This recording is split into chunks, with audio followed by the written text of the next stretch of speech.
15 years ago, a woman was seen running in this field for her life. 47-year-old Bonnie Woodward was being chased through the woods, desperate to escape, by a mysterious figure who shot her to death. Moments later, her body was dragged behind a remote house and set on fire. But the killer had no clue that the whole act had a witness.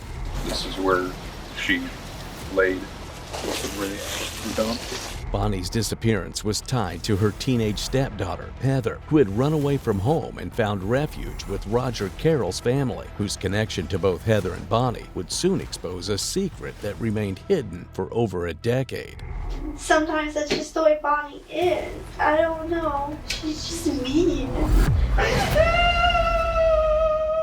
On June 25, 2010, 47-year-old Bonnie Woodward finished her shift at the Eunice Smith Nursing Home in Alton, Illinois, but never made it home. That evening, her red Chevy Avalanche was found abandoned in the parking lot, windows rolled down in a way she'd never leave them. Investigators soon uncovered deep family tensions. Just days earlier, Bonnie's 17-year-old stepdaughter, Heather, had run away, claiming Bonnie was cruel and controlling, and found refuge with Roger and Monica Caroll, who appeared to offer her safety. But beneath the surface, Roger's hatred for Bonnie grew. When his fingerprints were found on her truck, suspicion pointed his way, yet with no body or solid evidence, the case went cold for 8 long years. In 2018, after a violent domestic incident, Monica finally broke her silence, revealing a confession her husband had once made that blew open the case after so long. With that revelation, the case was reopened,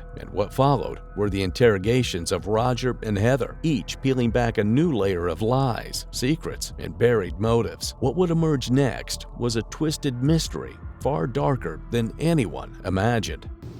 But when we started this morning, you said the helicopter started flying over. You saw that, I guess, right away. Well, I heard it at 6-ish, quarter to 6 or 6-ish. Did you think that was related to you, or just wonder what that's about, or did it? Oh, then I kept hearing it, and I went outside and seen it, flying circles, around our house, and I was like, well.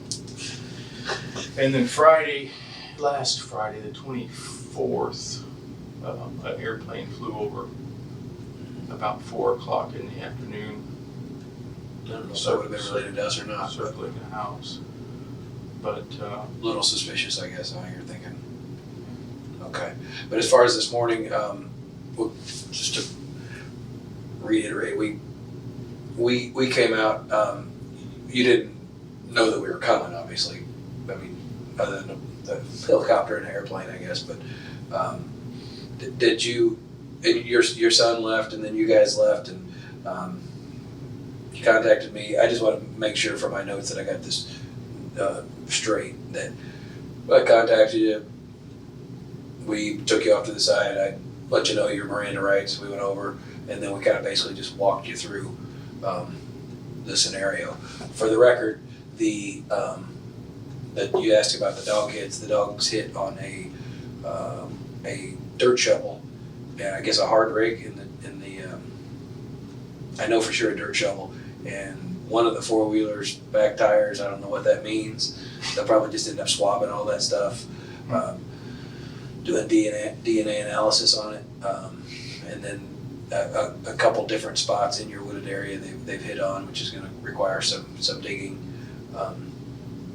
So anyway, there's a good chance we'll be there overnight. Did they tear the house up? I don't think so. I told them to go as easy as they could, that you were being, you're talking to me and being reasonably cooperative, and I didn't really want them to, the problem is if the dog hits, and I think they're going to do the last thing, because they're doing DNA analysis of your house, taking hair samples and tapings off all the furniture. So I don't think they wanted to run the dogs in there first, because then they'd have some dog hair. So I think they wanted to do their thing in the house first with their CSI people, do all the tapings, do all the swabs, do all the fingerprint dusting, and then do the dog at the last. So what I'm saying is that dog through the house is probably going to be one of the last things that they do. The detective sits across from Roger, while revealing that cadaver dogs have hit on shovels and tools taken from his property, a chilling sign that something terrible may be buried there. But this revelation is only the first piece of a much darker puzzle. Your account, basically, I read your Miranda earlier, and we went over that. Basically, that on that day you came back from Goreville, you came with Nathan, and you stayed on your property until you guys went to dinner somewhere that evening. Is that roughly what happened? You don't recall any time that you went to Alton at all on that day, and your gray car was there on that day, but you guys brought the envoy and the boat back. Is that right? Yeah. You from Goreville, you and Nathan, leaving Heather and your wife down with the in-laws. Yes. And you came back that day because there was a pending family feud or something that was about to go bad, and you didn't really want to be there when it happened. We don't need to get into that, but and it just happened to be the day that Bonnie disappeared. And for the most part, you recall cutting brush that day. Is that? And doing some mowing. I think I did some mowing. Okay. Worked out in the woods. Right. That type of thing. Yeah. And Nathan would have been inside. Yeah, it was real hot that day. Okay. And he was inside. Did he stay inside most of the day while you were? Most of it, yeah. He was really tired and all that kind of stuff, and so That's anyway. Yeah. Similar to the way my kid does it. It's real hot. He stays inside, and I work out. I don't know how that works out that way, but it seems to be pretty consistent behavior. Anyway, so you don't recall anything particularly unusual. You didn't borrow your dad's car that day, which your dad has a silver Malibu also, right? That's correct. And you have a silver Malibu. That's correct. And that would have been parked there yours would have been parked at your house all day that day. And in fact, when you guys went to Goreville, that Malibu stayed back at the house. Yeah. Okay. And as far as Bonnie, you've never had a conversation with that woman, and you've never been face to face with that woman. You know where she lives, but you've never, other than you've driven by there, but 2 times, right? Yes, that's correct. And the first time you drove by her residence would have been after Heather's graduation. Mm-hmm. And on that particular day, you just stopped long enough for Heather to get out of the car, and then you drove on. Yes. And then the second time you went by there would have been the day you picked up Heather from the Shuffle's house, which is in the same neighborhood, I guess. And just by happenstance, you drove by Bonnie's house that day with Heather on your way back to your house. Yes. Okay, never stopped, never had any contact with her. Okay. And you've never been in an argument with Bonnie? She's never been in your vehicles? That's correct. She's never been in your dad's vehicle? No. Okay. She's never been in your envoy? And you've never been in her vehicle? Right. And you've never had occasion to handle her vehicle or touch her vehicle? That's correct. Okay. And you do know what she drives, but you don't know if you've ever really seen it, right? Yeah, yeah. And what does she drive? A red Avalanche. Okay. And on the 2 occasions you've had a chance to drive by her house, not sure if that's been there or not. I can't recall. Okay. Because you were just, one time you didn't stop at all, and the other time you just stopped long enough for Heather to get out. Right. Okay. When Heather first fled from Bonnie's home, she didn't run straight to the Caroll family. Instead, she sought comfort in the home of Christine Scheffel, her former teacher and trusted mentor. Later, Heather started living with Roger Carroll and his family, a shift that would set events spiraling towards tragedy. So certainly on June 25th, you went out on that lot. You, your gray car, and you would have never had an occasion to contact Bonnie Woodward on that parking lot. And certainly wouldn't have seen her vehicle in that parking lot because you weren't there. Okay. Did you ever have calls back and forth from Bonnie Woodward, like her yelling at you, any kind of disagreements with? You've never had a conversation with her? No. Okay. What about emails with the computer? Never had any conversations like that with her? I never. Now, I'm not an email person. I don't do the computer thing. To my knowledge, like I said, my wife does the email thing. Now, whether or not Well, I don't think they did because I would have heard about it. You know what I'm saying? Monica would have said something. Hey, Bonnie, you know, call me or whatever. You Right. know. But really, your association with Bonnie is almost non-existent, according to you, right? I mean, you have met Heather almost a year ago through church, Right. and then you saw her, I guess, routinely at church or regularly, or Yeah, we would go to church on Sunday mornings, okay, and that's where we would see her. okay, and I guess you become somewhat friendly with her, and she apparently at some point became attracted to your son. Is that safe to say? Yeah. Okay. But she's probably more interested in your son than she was you guys, but you guys were still relatively friendly with her? Well, we were friendly with her. I mean, you know, just, I don't know, talking about careers in school and, oh, you need to go to college, you know, be sure you go to college and that kind of stuff, you know. Did she complain to you about the treatment she was getting from Bonnie, like way back then when you first met her, or did it take a while? Or? It wasn't, of course, right off, you know, time frame. I don't really. Was she talking to your son more about it than you, or do you know? Do you remember when she first brought it up? Did you hear it through your son, or excuse me? It's not a huge deal. May have heard it from I think the lady that does the church route. You know, she had said, you know, man, she's in a bad situation. You know, her stepmom's a kook or whatever. Right. That's how we first heard about it, and Okay. then just kind of started just maybe overly observing and Paying attention to it then. yeah. So, really though, she never stayed at your house up until this runaway situation occurred Correct. when her mom, she runs away, runs to Scheffel's house. At some point, stepmom says that's not cool anymore, and she wants her to return. So then Heather calls you guys, Yes. kind of as the backup plan. She's been staying with Christine Scheffel, Yes. and then you guys are the backup plan. Yes. Okay. And then so she calls you, whatever night that was, and says, "Hey, I can't stay here anymore." Yeah. Did she talk to you or Monica? Monica, and I could hear her talking. I mean, I could hear her crying. She was just frantic, you know. Right. Oh my God, Bonnie called and said that she's going to come get me tomorrow. That I have to pack my stuff up, and you know, I don't know what I'm going to do. And Right. Okay. So she kind of played on your soft hearts and said, "Can I come stay there?" I guess when it got down to it, she's asking if she can come stay, I guess. she never said, "Can I come stay?" Just to be honest about it, I'm the one who said, "Hey, you know, this is a bunch of crap. Why don't we just go? You know, she can stay with us." Okay. Okay. I'm the one that said that. Okay.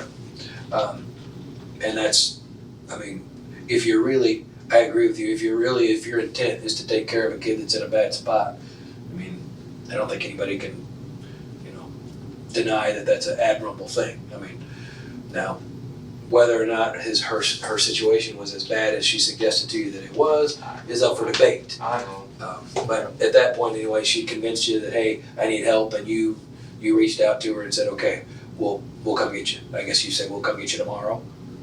Is that? That night. I mean, I said, "We'll come get you right now." Oh, okay. So this was like, it's about midnight. Okay. So that's when you went down there? Yeah. Okay. And so that's when you'd have swung by, picked her up at Scheffel's, I guess. Was I think we covered this already. Was Christine there when you got there? Did you talk to Christine then? Yeah. And I guess she's like, look, I'd like to keep her, but I can't. I'll lose my job, that kind of thing. Or did she? I think what happened was once the police got involved with the run, you know, Scheffel's like, look, I'd like to help, but I can't do this anymore. And, whatever. So you talked to Christine briefly, and Christine was good with it. Mm-hmm. And then you guys took her back home that night? You mean to our house? Yeah. Yes. Okay, so that was at about midnight on whatever that, I don't know what the date was. Yeah. It seems like it was June 17th, or I don't know if I'll get their dates right or not. But Roger insists his only intention is to help. He is simply protecting a frightened teenager caught in a storm of family conflict. But words can hide more than they reveal. And as Heather faces down her own interrogation, her story is about to either bring the truth into focus or shatter it completely. Did you know what day or when that was that you left? I left early that Thursday morning. Where was Miss Sheffield? She left for school because she teaches summer school. Okay, how long does she teach during the day? She goes to school from 7, like around 6:30 to 2 in the afternoon. Okay. And did you tell her where you were going to be going? No. Okay. And then how much stuff did you have that you packed up? I packed my carpet bag and my brown bag and the pink bag I bought. It's just got books in it. Okay. It's a lot of bags. Yeah. Okay. And then what happened? And then I went to stay at a friend's house. Okay. And who was that? Just a friend. I don't want to get him in trouble. So, just a friend. They helped me. And they knew the situation, so. Well, you know I have to ask who it is. That's just part of the whole deal here. And then we'll talk to them, and if we need to talk to them, we can. If we don't need to, we don't have to. But also because you were under the age of 18, we need to know because we want to make sure that wherever you were safe and that you were well taken care of. I know you say that you were, but it'd be something for us to maybe, even if we need to or if my boss wants to later on, they can go check into it. I don't. I know you don't want to get them in trouble, but you know I have to ask that. They're not going to get in trouble, are they? Well, I don't know about that, but at least we need to make sure that everything was okay over there, that you were provided the right amount of things. And maybe if they know more information about the other case that we're looking forward to, that'd be good people to talk to next. Because you understand that Bonnie's missing right now, we don't have a clue where she's at. So anything that would help us, any other leads or information would be great. They don't know nothing. They don't like Bonnie. I don't want to know where Bonnie's at. I'm worried about my brother. Which brother? Aaron. Okay. My brother's gonna snap. He's got a brain condition. Okay. So have you been staying over at the same house the entire time? Yeah. Okay. What do you know about the whole situation with Bonnie and everything? What I read in the paper. Okay. That's it. And I guess you read in the paper that you were also listed as a runaway also? And I was planning on coming home on my birthday. That was the plan, so I didn't have to go back to Bonnie's house. Coming home, where were you gonna go? Miss Sheffield house. You were gonna go to Sheffield's house on that day? Yeah. Okay. Is this friend's house in East Alton? No. No? No. Did they come and pick you up? You had quite a bit of bags. I don't think you were kind of walking down the road somewhere. Yeah. You called them to pick you up? Well, me and Miss Sheffield talked to him. I talked to him and I told him to come pick me up. And then I took my cell phone and, I texted Sammy and told her. I didn't tell her I was leaving, though, because she's my best friend. What'd you tell Sammy? I told her that this was before I decided to run away. I told her that Bonnie was coming to pick me up the next day and I was scared. And Sam didn't get it until the next morning, I don't think, because she turns her phone off. You sent it to her in the evening time? Yes. Okay. Did you tell her you were going to run away? No. And that you were going to be okay? No. Sammy seemed awfully confident that you were okay. Miss Sheffield seemed awfully confident that you were okay. Well, I didn't tell them I was going to run away, but they knew nothing was going to happen to me. Sammy, she understands what was going on. She's been my friend for 8 years, and she hates Bonnie. So Miss Sheffield helped you out with this new location? I told her I didn't tell her where I was going, and she doesn't know where they live, but she knew who they were, but I don't want to get them in trouble. Okay.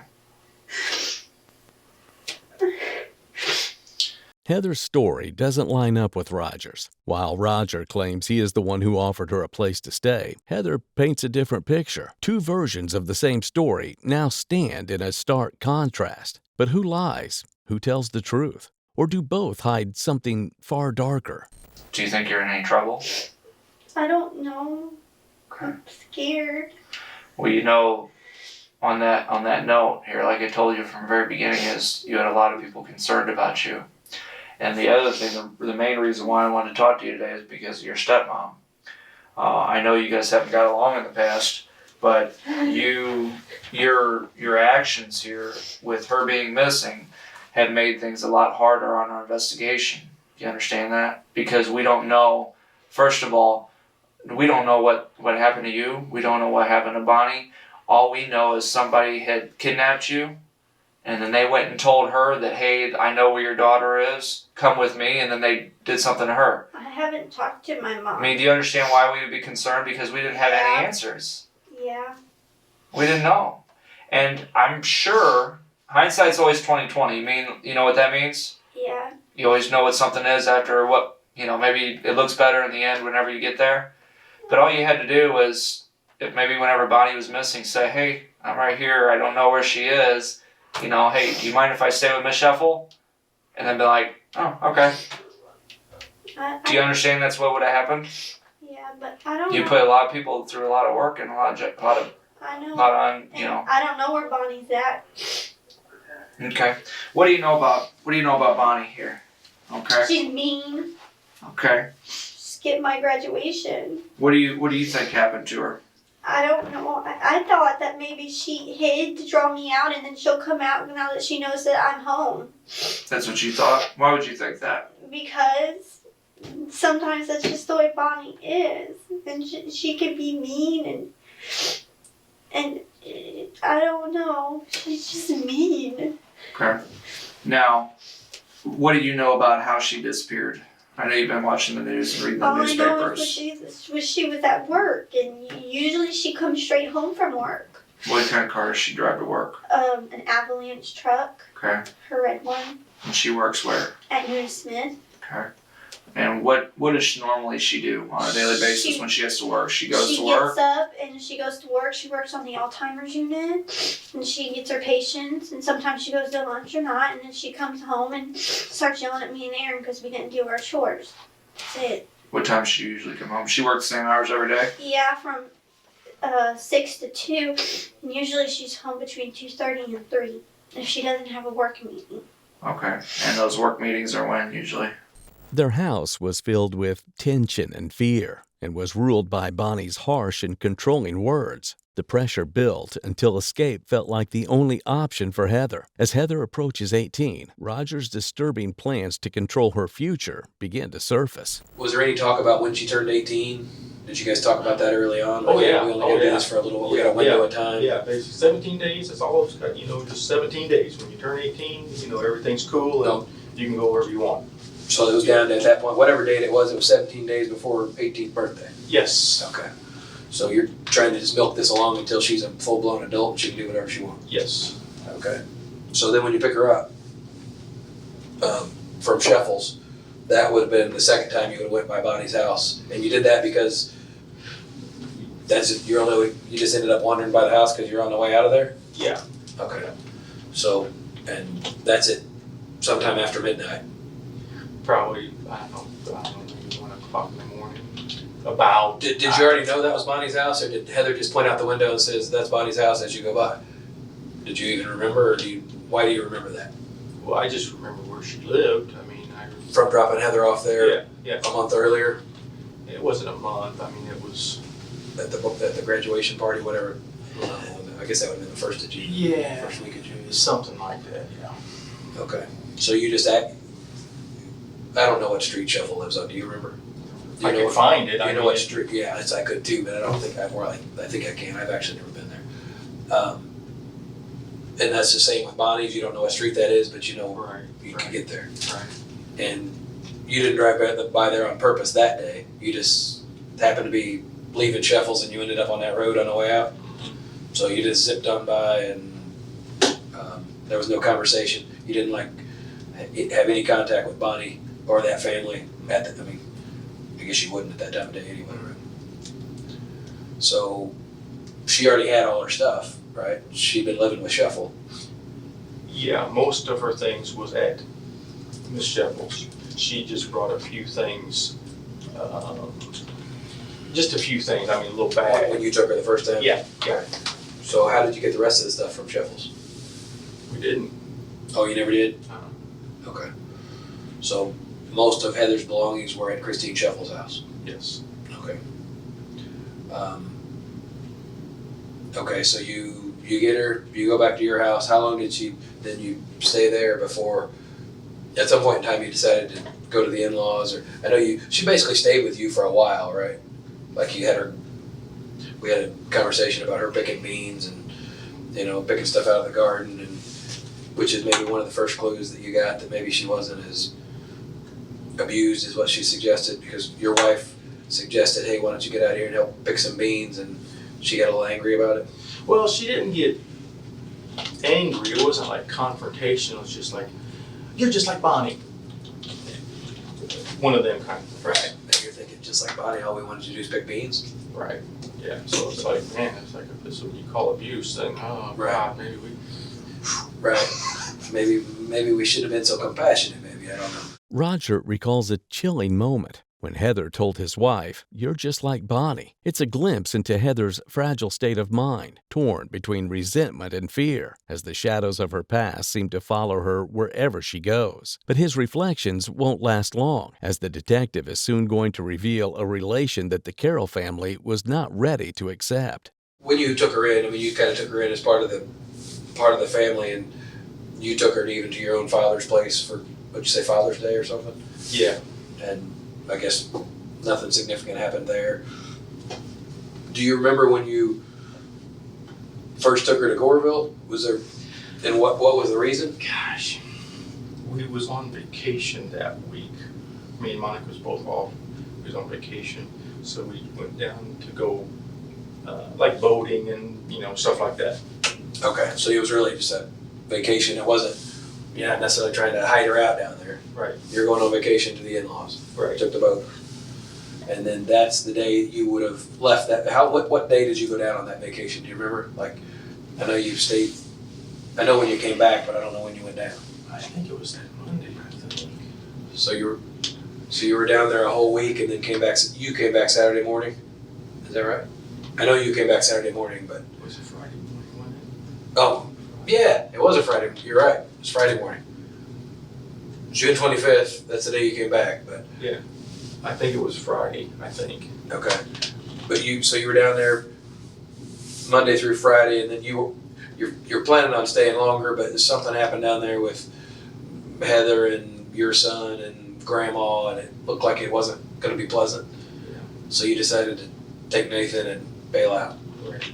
Okay. And basically that's, Heather was wanting a relationship with Nathan, and Grandma wasn't really digging that idea. So you thought you'd eliminate half the problem and take Nathan home. Right, yeah, just separate them, get the two of them apart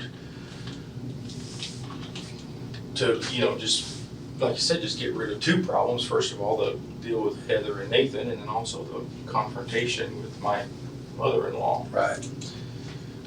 Which you compared to, what's her name? Marie, yeah, on Everybody Loves Raymond. Yeah, I like that. I haven't met her. Don't tell her. I won't. I haven't met her, but I did. My sergeant has, so that's kind of funny. But okay, so you guys come back. You leave relatively early that morning, and how long a drive is that? About 3.5 hours. About. Okay, that's pulling a boat. Right, you pulled the boat back, right? And so I think you told me earlier that you thought you came home around 10 o'clock in the morning. It probably would have been a bit later than that, probably, but ballpark. I know we're talking about something from 3 months ago too. So, and so you get home, then you got the Envoy and the boat. The gray car has been left there the whole week while you're on vacation, and you've left your wife and Heather with the blue car. What kind of car is that? Cobalt. A Cobalt. Okay. So then you come home. Nathan, you said he was tired or wasn't feeling great. He went in the house and you went out doing sawing wood, mowing, whatever you were doing, primarily outside in the woods, and would have stayed there the majority of the day until, did you stay out there till it was dark? Or? Well, probably not, because at that time of the year, it doesn't get dark till 8:30. So probably, I don't know, 5 o'clock-ish. The detective calmly delivers a bombshell, and instantly Roger's composure shatters. And as his face tightens, one unsettling thought quietly surfaces. Could all of this have spiraled from the forbidden closeness between Nathan and Heather? Do you remember, we asked you earlier about, apparently suggested to him earlier that you were going on vacation to Michigan or Minnesota or someplace when you went to Goreville. Was that just so you didn't want him to go? No one to Goreville, or what was the purpose of that? Is there a short story there? Well, yes, we had Heather. Right. We wanted to keep Heather away from law enforcement. Right. Okay. Fair enough. So just, hey, we're going to, I don't know what I told him. What did I tell him? Wisconsin or something? Somewhere up north. Okay. Somewhere north. Something like that, just to say, hey, we're. Is it that's because you didn't want him to think that you were doing something with Heather? Or what? Why? I guess what I'm saying is, why don't you tell him you're going on vacation to Goreville? Why do you say Wisconsin? Well, we had been up to Wisconsin Dells a couple times and had a lot of fun, Okay. and just to if the law enforcement asked him, hey, where's Heather? Where's your son? Do you know anything about this? Oh, I don't know. They went up to Wisconsin. Okay. Okay, I got you. I wasn't following you the first time you said that. I got it. That a little bit. Okay. It's all right. So you're gonna tell your dad something. So your dad, even if the cops come to him, he's just gonna tell him what he knows, which is what you told him. They'd be barking up the wrong tree. They'd be going one way and you'd be with the other. Okay. Do you remember when you told him that? Like it would have been prior to the trip, I guess, but. Like I guess when you call him on the 24th at 9 o'clock at night, does he still think you're in Wisconsin? Or did you ever tell him the truth and say, hey Dad, I told you a little white lie, we didn't really go up there, we went that way? Or does he still think you went to Wisconsin? I don't remember. I don't know. I don't remember. Okay. And you have borrowed your dad's car in the past. In fact, you said the last time you borrowed it is when we had your car down here. When you gave us your car, you were cooperative, said, hey, do with it what you want. And while we had your car down here, you borrowed your dad's Malibu then. Yes. And that's not necessarily unusual. Do you remember when you would have borrowed it before that? I mean, did you borrow it all in, like, for instance, the month of June this year? No. I don't think so. No, it would have been. You would have borrowed it in July after we had whatever time period that was. We had your car for a few days, and you borrowed your dad's car then to drive back and forth to work. Yes. And that's usually what you use your gray silver Malibu for, work. Yeah. Okay. Let's see. And so anyway, you get back. You told your folks that story. You went to Goreville. You came back. You came back early because whatever was going on down there, and you guys went to dinner that night. Whatever you got done cutting in the woods. I asked you earlier about a text that allegedly went from Nathan to your wife, and Nathan saying Dad went to Alton for some business. You don't remember going to Alton that day for any purpose. Roger's carefully crafted story begins to crumble as his lies are stripped away. You came back from Goreville that day sometime after 10 o'clock, stayed at home all day until you would have left in the evening hours to go get something to eat. Did anything happen, like after you guys ate that night? Did anything else happen? Probably calling the wife down there to say, hey, when you guys coming? Did you do any of that? I don't have your phone records in front of me, so I'm just throwing that out there. I don't know if you did or you didn't. I don't know. I don't recall. Okay. And do you remember when your wife and Heather returned? It was the next day. Okay. And that next day then would have been Saturday, right? Do you remember what time of day they got home? It was late in the afternoon. And they come in the Cobalt, Yes. blue car. Yes. Okay. And Heather at this point does not know that her mom is now missing, or her stepmom, Bonnie. That's correct. Right. And you made a conscious decision not to tell her that. And can tell me that again, why you didn't really want her to know that? Well, we did not believe that she was truly missing. I mean, we just figured it was a ploy to get Heather to surface, come out of hiding. Okay. So you didn't even want to bring it up because you thought it was nonsense, I guess, to begin with. And so you maybe thought that maybe it is a ploy to get her out of hiding, and you don't even want to give plan a chance to happen, maybe it'd work, right? If you tell her. So you don't even tell her. And do you know when you decided to tell her, or do you remember when you told her or how she found out finally? Yeah, it was her birthday, July 3rd. Let me back up then. So she stays at your house, and then at some point in time, you guys decide to take her back to Goreville then. Like, they come back on Saturday, and then I think it's your wife that takes her back pretty quick, right? Like, maybe the next day? Like, she doesn't stay at your house very long before you take her back to Goreville, right? And why, I guess, besides when, why she go back to Goreville? The law enforcement thing again, or? Two things. First of all, she was being a little too friendly with Nathan, kind of hanging on him, wanting to be his girlfriend. And then the law enforcement thing, I think Monica seen a car follow her home or something and was suspicious of that instance. Okay. So thinking maybe the cops are gonna show up here. Okay. So Monica then takes her back, whatever day that was. It was pretty quick. I can't. Did she stay then down there with the in-laws for? Until that following Saturday. Which would have been more than a week, right? Or, well, whenever the next Saturday, so about a week. She came back on Saturday. I'm sure you guys didn't take her back that same day. It would have been at least Sunday or Monday, probably would. Maybe even Tuesday, Monday, Tuesday-ish, okay. Maybe. When Monica then packed her back up and said, you're gonna go stay with her mom, I guess. Yes. I guess Grandma was okay with that? Grandma's probably okay with separating those two. Yeah. Everyone around Roger seems determined to keep Nathan and Heather apart, all playing their part in this unspoken war. It was rumored that the two shared more than just friendship, and a quiet chemistry had begun to brew between them, adding yet another layer of tension to an already twisted story. And if the real plan was simply to separate the two, then why was Bonnie the one who ended up dead? Nathan. What Nathan? I dated a Nathan 4 months ago. Okay. But I have a best friend named Nathan. Tell me about the one you dated 4 months ago. Oh.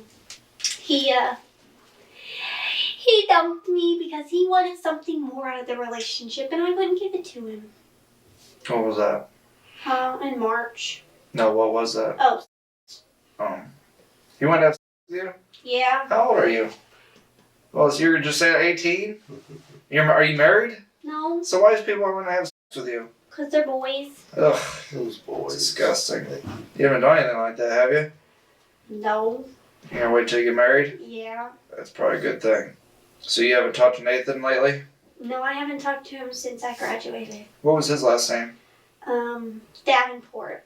But Aaron says, because Aaron's in his class, my brother, and Aaron says that he's moving back to Mississippi with his mom because he was living up here with his brother, but now he's going back to Mississippi, I guess. I don't know. Who's the Nathan, your friend? Nathan Caroll, my best friend in the whole wide world. Mm-hmm. I miss Nathan. I want to poke him. When was the last time you talked to him? That Wednesday, I texted him. He was at his grandparents' house, and I text him all the time. Is it Caroll or Caroll? Caroll. And then I seen him and his mom and dad on Sunday. They took me out to Chinese food. What Sunday? The Sunday before I left. And then that night we had my graduation party at church. 4 of us graduated, so they had us a graduation party. So. Is that on the 11th? Yeah.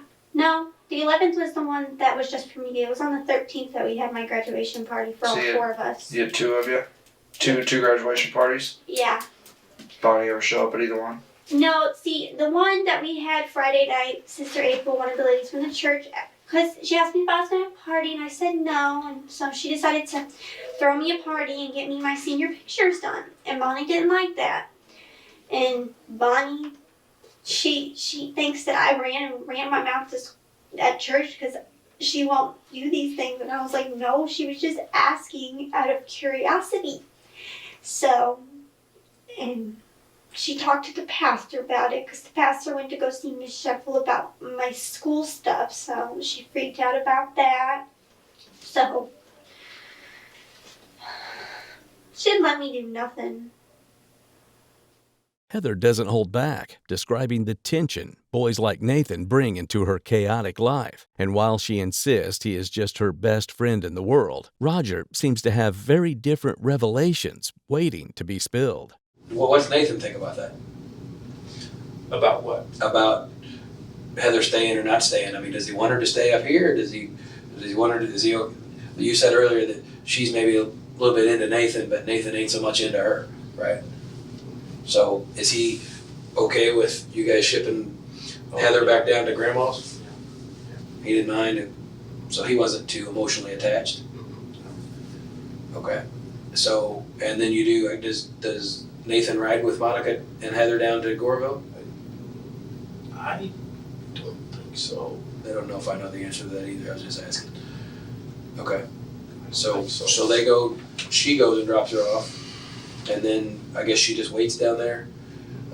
And the goal is to wait till she turns 18. Yes. And then when she turns 18, what happens then? Then, You know her birthday, right? yeah, July 3rd. Okay. Because that was the whole goal. That was the 17th It was the day? count. It was the countdown. 17, yeah, okay. All I right. mean, So, it was literally a countdown. Okay, 14 more days. Okay, 13 more days. Okay, 12, 10. All right, 2 more days, whatever. okay. So you got to the magic day, which is July 3rd, Yes. and then what'd you draw the short straw and you had to go get her, or how'd that work? I think Monica had to work that day. That's what it was. Monica had to work. What day of the week was that? Was a Saturday. That was a Saturday, yeah. Okay. So you drive down. Where did you drive? Where'd you pick her up? At a McDonald's at Nashville, Illinois. Why there? You just make arrangements to meet somewhere halfway? It's about halfway, yeah. Nashville is about halfway to Goreville. About. Okay. So was Heather happy to come back? Yeah, she was, anxious to be able to, come out of hiding and see her friends and that kind of thing. Who brought her there? Grandpa? Yes. Okay. Did he say, did everything go well while she was down there? Mm-hmm. Yeah. So she didn't cause them no problems? No. So, was it Nathan was with you? Yes. So then, sorry, just been kicking you. So then you and Nathan took her back, but you didn't take her back to your house this time? No. We took her to the East Alton library. And why did you do that? Well, because she was familiar with the library. It was a place we could, stop. You didn't want to take her to East Alton PD and say, here's your missing girl? Right. Okay, for obvious reasons. So, okay. and then we told her, look, as soon as you get in there, you go to the desk and you tell them that you have the Woodward and you need to call the police and tell them that you're safe and, And didn't really want her to drop you guys' names, just say, hey, I was safe, I was staying with friends. Yes, that was the plan, is for us to just remain anonymous. Right. Hey, I was staying with friends, I was safe, now I'm 18, everything's cool. Right. Okay. And did you tell her on that day, then, which would have been July 3rd, did you tell her that day, hey, by the way, Bonnie's missing? Yes. And when did you tell her that? Well, it would have been in the morning on our drive. After you picked her up at McDonald's, just on the way back? Yes. How do you break something like that? Just, hey, saw it on the news, or what'd you tell her? Yeah, something like that. I don't remember exactly, but it was something like that. Okay. And how'd she take that? She didn't show any emotions or didn't get frantic or anything. She was just kind of like, or, that's weird, or I don't know, something Okay. to that nature. Roger and Nathan leave Heather alone in a library, where she's later found dead after days of being missing, insisting it was all part of their carefully laid plan. And yet, despite the chaos, Heather seems to have picked up some remarkable insights about Bonnie as a person. You don't know what would have happened to Bonnie? No, Do you think she's hurt? I thought maybe she might have. I don't know. How does she handle herself? She's mean. She can beat people up in a fight. Even guys? Yeah, she threw my dad in a bathtub. Which one? Doug? Yeah, we lived on Pine Street and we left her at a bar and we had a glass clawfoot bathtub and she threw him in the bathtub and broke the bathtub. Did it hurt him? Yeah, she got in trouble though because she knocked a police officer off his feet. Oh, And then my dad packed me and Aaron up and we went to Grandma and Grandpa's. okay. She's mean. Would you want to see her again? No, not really. Heather says it with a mix of anger and relief that she never wants to see Bonnie again. Little does she know, she never will. And now, the detective turns the focus back to Roger's residence, ready to confront him with the evidence that refuses to stay buried. So that's pretty much the story, and not to beat a dead horse, but just to cover a couple of things we covered that. We're out there with dogs now, and you know what I told you, that they seem to have hit on a few things in your garage. Shovels, dirt type, I don't know if it's a hard rake or leaf rake or some equipment in the garage. Any idea why they would be hitting on? No idea. Okay. And hit on some areas back in the woods off your property that we're gonna be doing some excavation work, I guess. No idea why dogs would hit on. Did you bury anything? Other than Bonnie Woodward, did you bury anything out there? Maybe a dog or something that, I don't know. Anything dead recently that is back there that you know of? Not recently. How long ago? I mean, you got anything? For the record, these dogs are trained to hit on human dead odor, gases that come off of dead people. They're not supposed to hit on any other dead creature, but like I told you before, they're dogs. So if there's anything else, I don't know if you got anything else buried out there, but and we covered before, she has not been on your property, she's not been in your garage, she's not been in your kitchen, your house, any of your cars, and vice versa. You ain't been in her car, and you ain't been in her house. That's right. And I think we've covered that pretty well. You have had no contact with Bonnie or her car, and she's had no contact with you or your car. Okay. And never had reason to. Heather, she's never like invited Bonnie out. Like for instance, has Heather been at your house? Maybe you're at work doing your thing, and is there any chance that Heather would have? Probably not, because of the missing situation. There's no chance Heather or somebody else could have had Bonnie out at that house and you wouldn't have known about it? I wouldn't expect, no. I mean, due to the circumstances, that would be very odd, I guess. Right. And certainly Nathan wouldn't. Nathan would, and I asked you before, do you think Nathan holds any grudge or is in any way angry at Bonnie Woodward over what Heather told him about that alleged abuse? I don't think so. Okay. Has he ever expressed to you that any kind of anger towards her? Like, man, she screwed Heather up by beating on her or mentally abusing her? Has he been in any kind of, if he, what I'm suggesting, if he really cared for Heather, I would see how maybe he might be more than annoyed at Bonnie based on Heather's stories. Has he told you anything that would lead you to believe that was his feelings? Like, do you think doesn't have particular feelings for Heather? No, he does not. No. Even from talking to Heather, I'm not so sure that she still doesn't have feelings for Nathan. Oh, yeah, I don't know. But that you don't think that was ever really true for Nathan? No. Okay. Have you ever buried anything on your property? Like a dog, a couple of dogs and a cat. Okay, where would those be? Oh gosh, I could show you.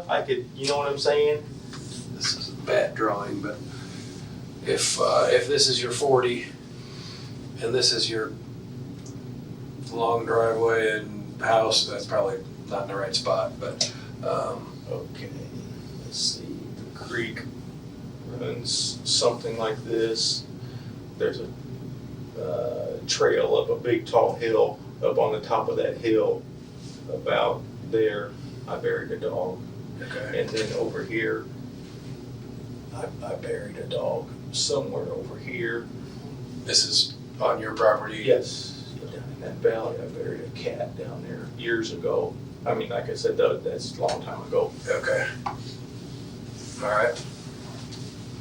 So, Roger denies any involvement on Nathan's part, shifting the weight of guilt away from his son. But that leaves only one name, his own. The detective is ready to slam down the final piece of evidence, the one that speaks his name loud and clear. those cadaver dogs would be hitting on anything human dead out there on that property that you know of, unless some Indians died there back in the 1800s, you wouldn't know about anybody dead on that property. Right. That's correct.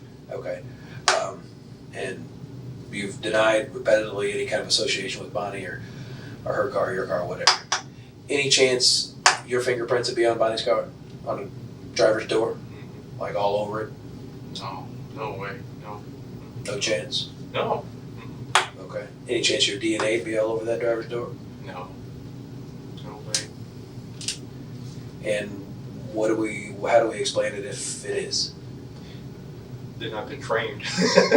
I mean, no, there's no way that my fingerprints are on that car door or my DNA is on that car door. There just is no way. Okay. Well, are you good with us taking a buccal swab of your DNA Sure. to compare to that Sure you DNA can. that's on that door? You sure can, yes. Okay. We will do that, and then we will take you across the hall. For the record, your obstructing justice charge is based on that very thing, that your prints are on that door, driver's door. So anyway, we'll take a DNA swab and try to clear up the mystery with that. There is male DNA on that door, and multiple fingerprints confirmed by our crime lab is yours. So anyway, I'll get a guy in here to take a buccal swab. It'll take just a second, and then we'll take you across the hall. Okay? Okay. All right.